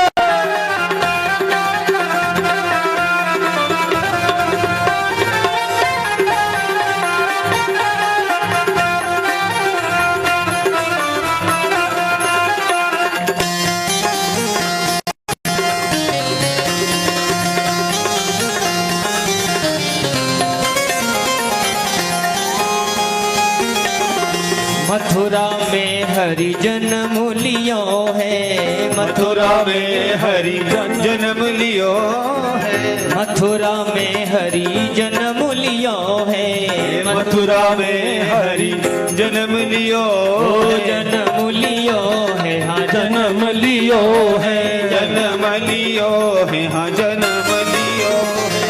मथुरा में हरि जन्म लियो है, मथुरा में हरि जन्म लियो बधाइयो है। गोकुल बजत बधैया, गोकुल बजत बधैया, गोकुल बजत बधैया, गोकुल बजत बधैया। ओ मैया तेरो यशोदा तेरो, ओ मैया तेरो चिरजीव लाल कन्हैया, ओ मैया तेरो चिरजीव लाल कन्हैया। ताली बजाते हुए मैया तेरो चिरजीव लाल कन्हैया, ओ मैया तेरो चिरजीव लाल कन्हैया। ओ लाल कन्हैया, ओ लाला कन्हैया, लाल कन्हैया, लाल कन्हैया, ओ लाला कन्हैया, नंद लाला कन्हैया, लाला कन्हैया, गाइए। लाला कन्हैया। ओ मैया तेरो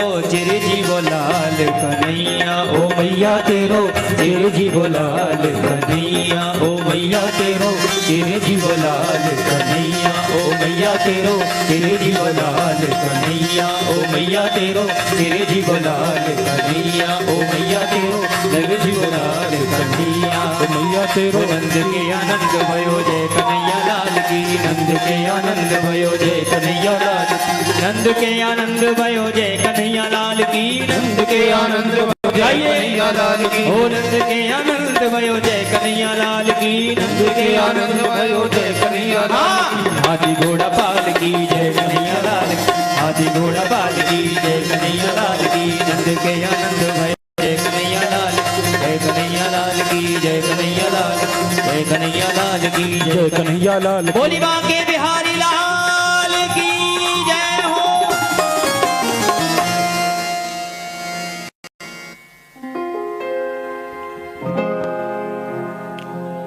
तीन लोक को करता धरता, तीन लोक को करता धरता, हलधर जू को भैया, हलधर जू को भैया, मैया तेरो यशोदा तेरो, ओ मैया तेरो चिरजीव लाल कन्हैया। ओ मैया तेरो चिरजीव लाल कन्हैया। श्री शुकवाच नंदस्त्वात्मज उत्पन्ने जाता हलादो महामनः, आहूय विप्रान् वेदज्ञान् स्नातः शुचिरलङ्कृतः, वाचयित्वा स्वस्तयनं जातकर्मात्मजस्य वै, कारयामास विधिवत् पितृदेवार्चनं तथा, धेनूनां नियुते प्रादाद् विप्रेभ्यः समलङ्कृते, तिलाद्रीन् सप्तरत्नौघः शातकम्बाम्बरावृताम्। आज नंद बाबा के घर में महाराज साक्षात भगवान जन्मे हैं, तो जाता हलादो, हलादो अर्थात आनंद जन्मा है। तो जब आनंद जन्मा है तो नंद बाबा महामना हो गए, एकदम हृदय के द्वार खुल गए और तुरंत अपने राजकोष को खोल, और महाराज ब्राह्मणों को लाखों गौएं दान कर दी, 7-7 तिलों के पहाड़ दान किए, रत्न जड़ित, और समस्त गोप ग्वाल आनंदित हो रहे हैं। सबके लिए भेंट बट रही है महाराज, हीरे ज्वारात चांदी सोना सब बट रहा है महाराज, और लुटाया जा रहा है। सब द्वार खोल दिए महाराज, सब लुट गया। तो जब सभी लुट गया तो फिर तो लुट गया।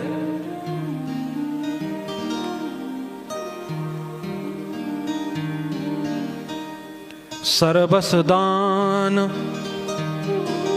दीन सब काहू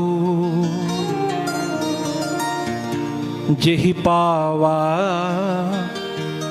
राखा नहीं ताहू।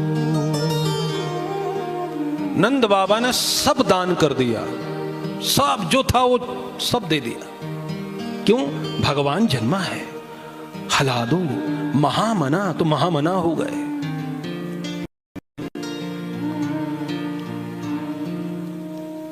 जो आनंद सिंधु सुख राशि, जो आनंद का सिंधु है, सी करते त्रैलोक सुपासी, जो इस त्रैलोक को एक जल की बूंद लीजिए, हाथ में रखिए और फिर उसको चुटकी से छोड़ दीजिए। अब उसमें से जितने भी छींटे पड़े, वो जो बिल्कुल जो अणु मात्र का छींटा होता है, इसको कहते हैं सीकर।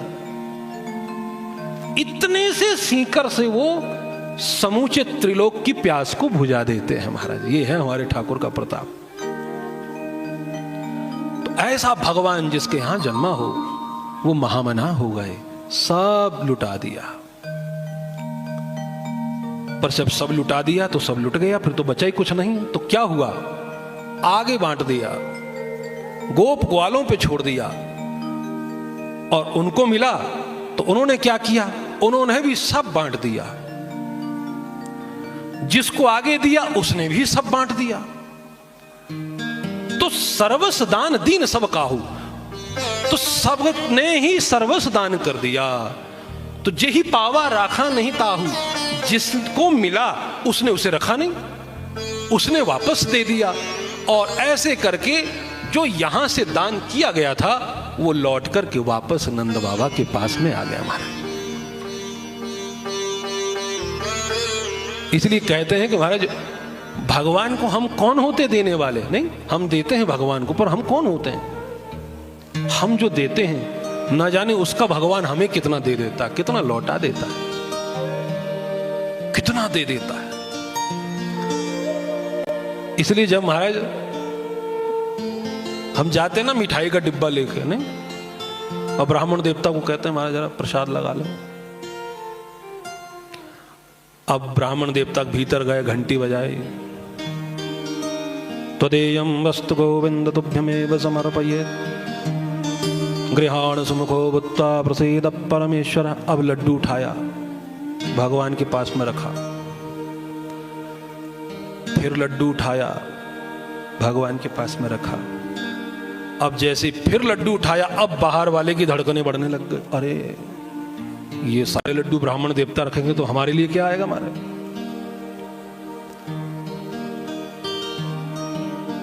हम प्रसाद चढ़ा रहे हैं और भगवान के चरणों में चढ़ रहा है, लेकिन महाराज जहां जैसे जैसे लड्डू बढ़ने लगे वैसे वैसे हमारे दिल की धड़कनें बढ़ने लग गई। अरे अरे महाराज इतना महंगा लड्डू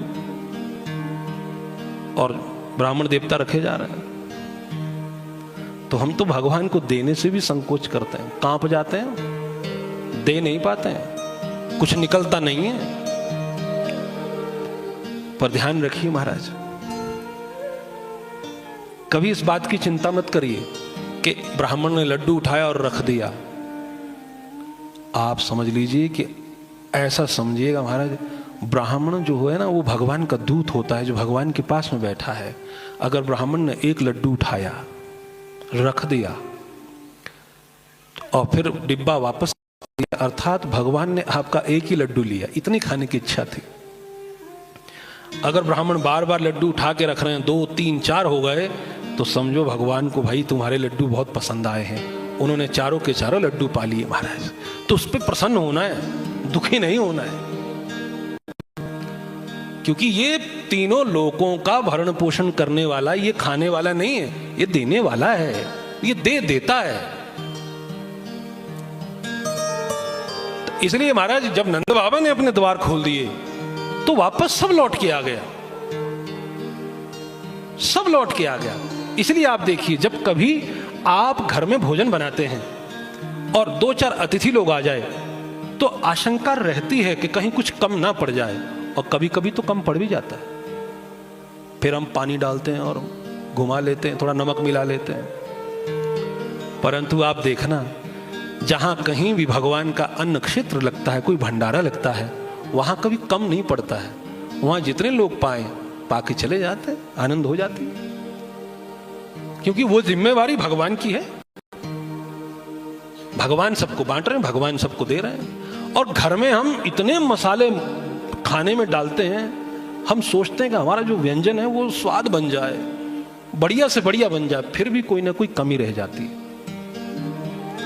कभी नमक अधिक हो जाता है, तो कभी मिर्ची कम पड़ जाती है, तो कभी मसाला अधिक हो जाता है, तो कभी मीठा कम पड़ जाता है, कुछ ना कुछ रह ही जाता है। परंतु आप देखिए, जो प्रसाद भगवान को चढ़ता है, आप आजकल यहां पर हमारे प्रत्यक्षदर्शी है, जब आप भंडारे में अन्न खा रहे हैं तो उसको पाने के बाद में क्या लगता है? ऐसा लगता है जैसे ऐसा कभी खाया ही नहीं है। तो वो स्वाद कहां से आता है? क्योंकि वो भगवान को समर्पित हुआ है, वो ना कभी कम पड़ता है, ना उसमें कभी स्वाद में कमी आती है। हमारे वो स्वाद ही होता है।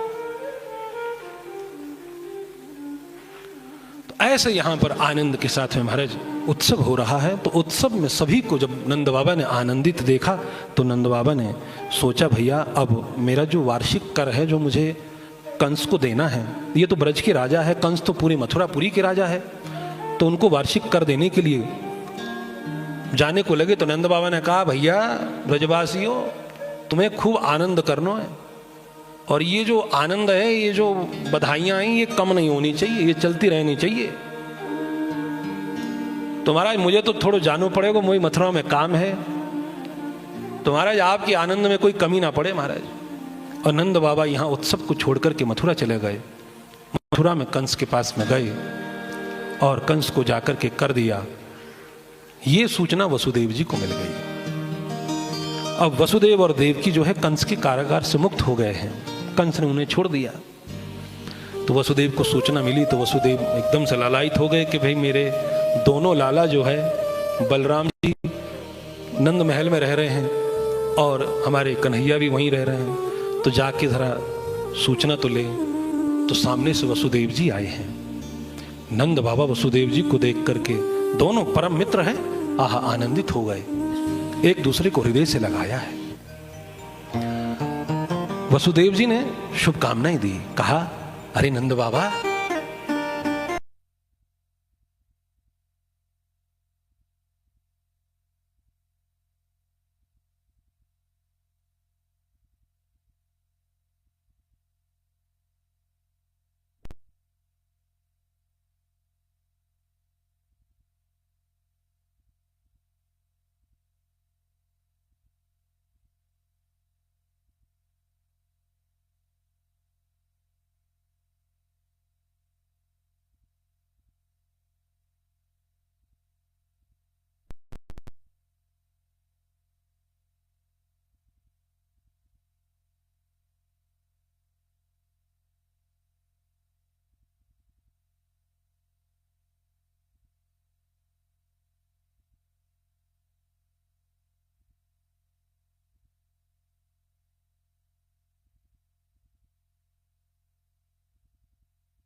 तो ये मित्रता है महाराज, एक दूसरे के सुख में सुखी होना और दुख में दुखी हो जाना महाराज।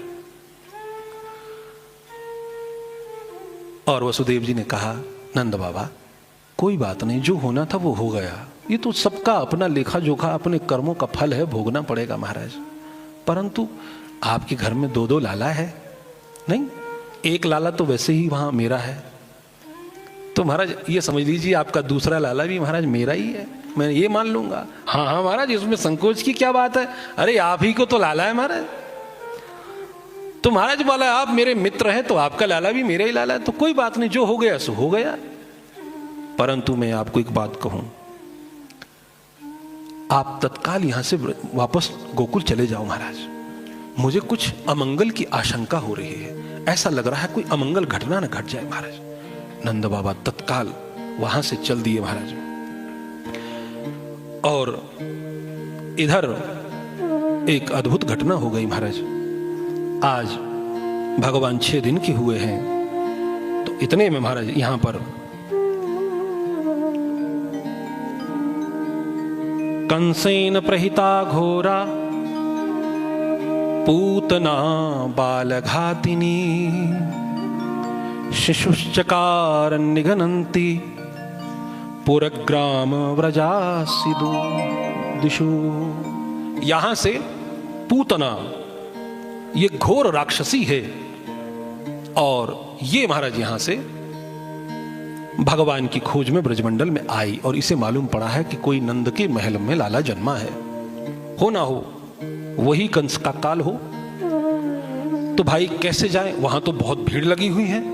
अब ऐसे महाराज राक्षसी के वेश में चली जाऊंगी तो कोई भी पहचान लेगा, क्या करना चाहिए। तो ये जो राक्षस लोग होते ना महाराज, ये मायावी होते हैं।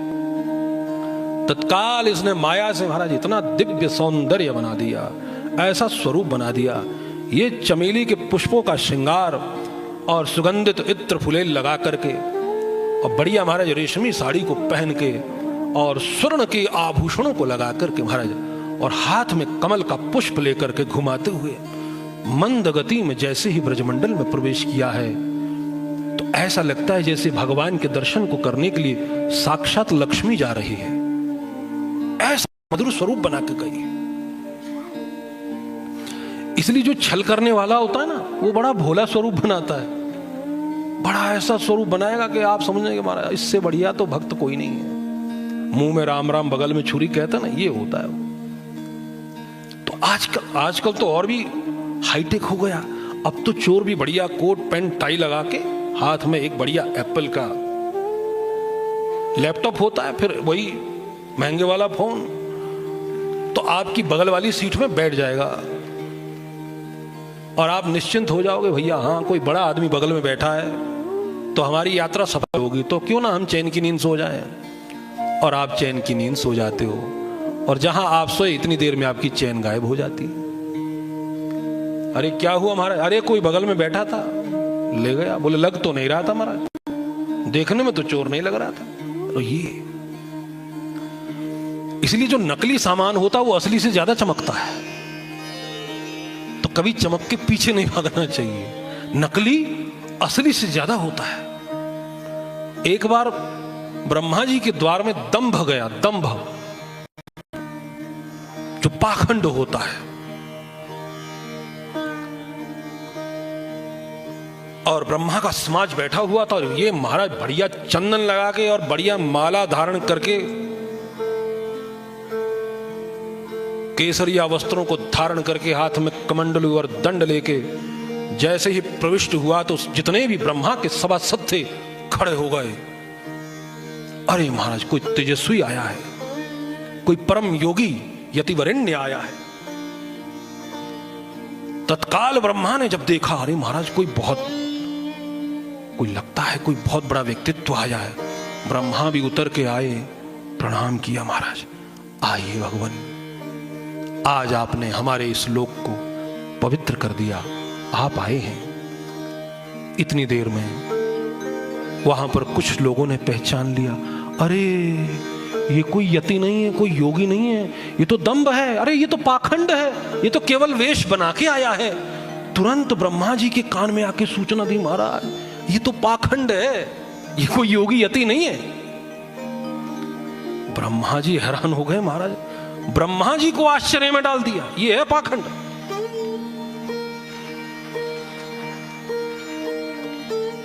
इसलिए जो पाखंड होता है वो बड़ी बड़ी बातें करता है, और जहां बड़ी बड़ी बातें आ जाएं तो थोड़ा सुधर जाइए, समझ जाइए।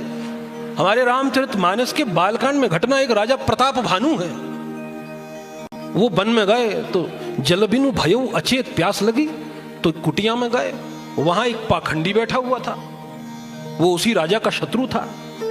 तपस्या का वेश धारण करके, आओ राजन,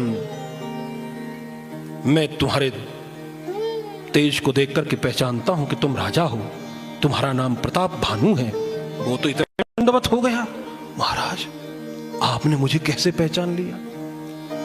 मेरी तपस्या का फल है, मैं त्रिकालज्ञ हूं, सब जान जाता हूं। आपको कभी पहले देखा नहीं? देखा नहीं? अरे मैं कहीं जाता नहीं तो देखोगे कैसे? क्यों महाराज?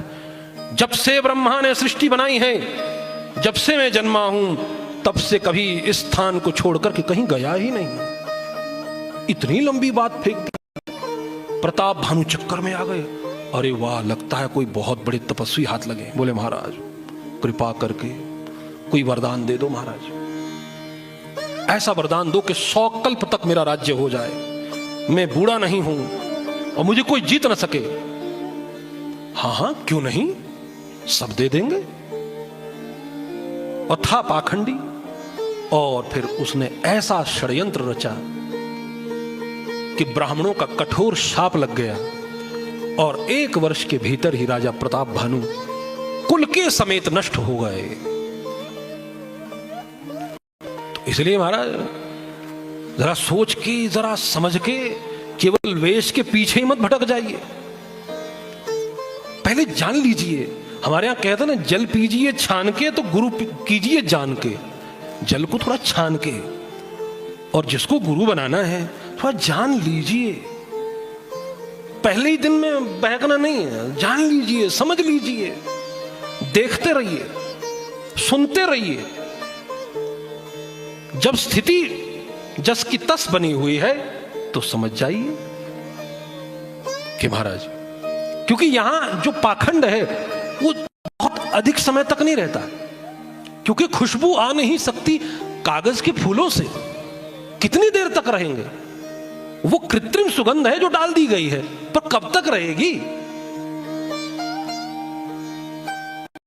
घंटा 2 घंटा, पर जो असली पुष्प है वो सुगंधित रहेगा। तो इसलिए जो पाखंड का रूप धारण आपके सामने करके आया है, उसकी प्रकृति जो है वो वहीं लौट के आ जाएगा। भले ही आपके सामने दिखावा करे, परंतु हफ्ते में 2, 4, 5 दिन नहीं तो महीना भर में वो अपने रूप में आ जाएगा। तो इसलिए ये जो पाखंडी होते हैं बड़े बड़ों को अचंभित कर देते। तो इसलिए आज पूतना ऐसा स्वरूप बना के आई कि नहीं किया। उनका सौंदर्य को देख करके मंत्रमुग्ध हो गए, उनकी गति को देख करके सब महाराज आनंदित हो गए, और सारे ब्रजवासी देखते रह गए, किसी ने कुछ नहीं पूछा। यहां तक कि माता यशोदा और माता रोहिणी ने भी नहीं पूछा कौन आई है। भाई लगता है, देखने से तो लगता कोई बड़े कुल खानदान की है, बड़ी कुलवती है। और अगर हमने ये पूछ लिया बहना तुम कहां से आई हो, तो कहीं अपमान ना हो जाए। और ऐसे मंगल समय में किसी का तिरस्कार नहीं होना चाहिए महाराज। नहीं पूछा और भीतर आ गई महाराज। जैसे ही भीतर आई है और जैसे ही इसको देखा तो महाराज भगवान ने जैसे ही देखा, विबुध्यताम बालक मारिका ग्रहम चराचरत्मास निमीलित क्षण। अरे ये बालकों को मारने वाला ग्रह आया है। तो चराचर के स्वामी भगवान ने अपने नेत्रों को बंद कर दिया। जैसे ही नेत्रों को बंद किया तो हमारे विद्वानों का, भक्तों का, संतों के नेत्र खुल गए। अरे भगवान ने पूतना को देख करके नेत्र बंद कर दिए, क्यों? ऐसा कैसे हो गया? तो एकदम से विद्वानों ने अपना अपना मत लगाना शुरू हो गया कि नहीं नहीं, ऐसे तो बंद नहीं किए होंगे, कुछ सोच के किए होंगे।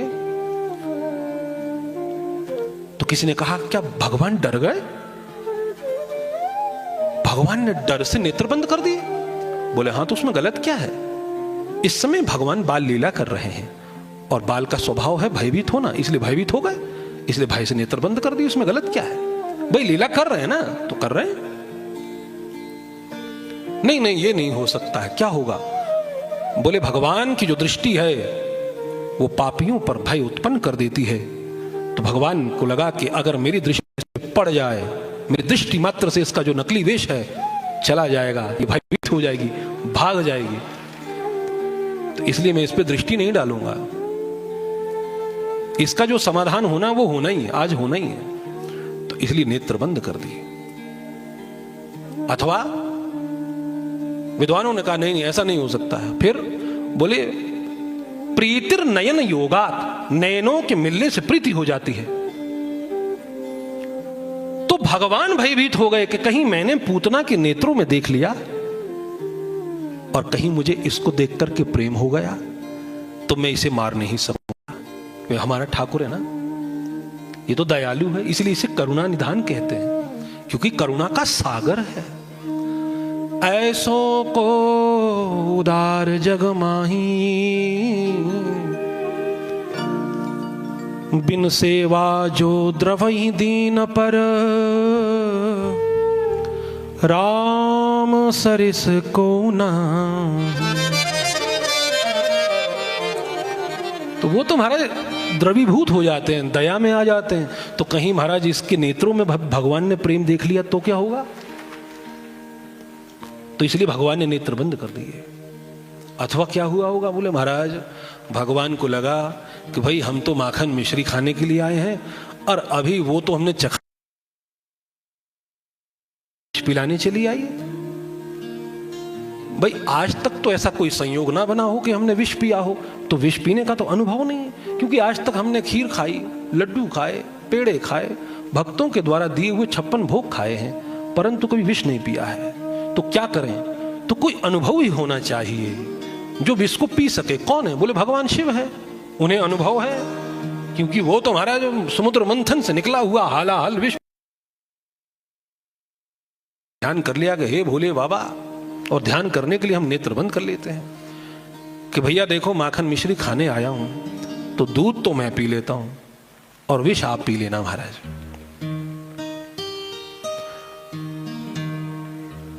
तो महाराज इस तरह से विद्वानों ने बहुत से मत दिए हैं, लेकिन भगवान ने नेत्र क्यों बंद किए तो भगवान ही जाने। ये तो केवल हमारे अनुमान है, ये तो हम अपना अनुमान लगा रहे हैं महाराज, परंतु भगवान ने क्यों नेत्र बंद किए ये तो भगवान ही जाने महाराज। क्योंकि जहां पर विद्वानों की मति ठहर जाती है, जहां बड़े बड़े चिंतकों की मति ठहर जाती है, जहां बड़े बड़े कवियों की मति ठहर जाती है, जहां बड़े बड़े ज्ञानियों की मति ठहर जाती है, भगवान की लीला तो वहां से शुरू होती है महाराज। जहां तक तो आप जान पा रहे हो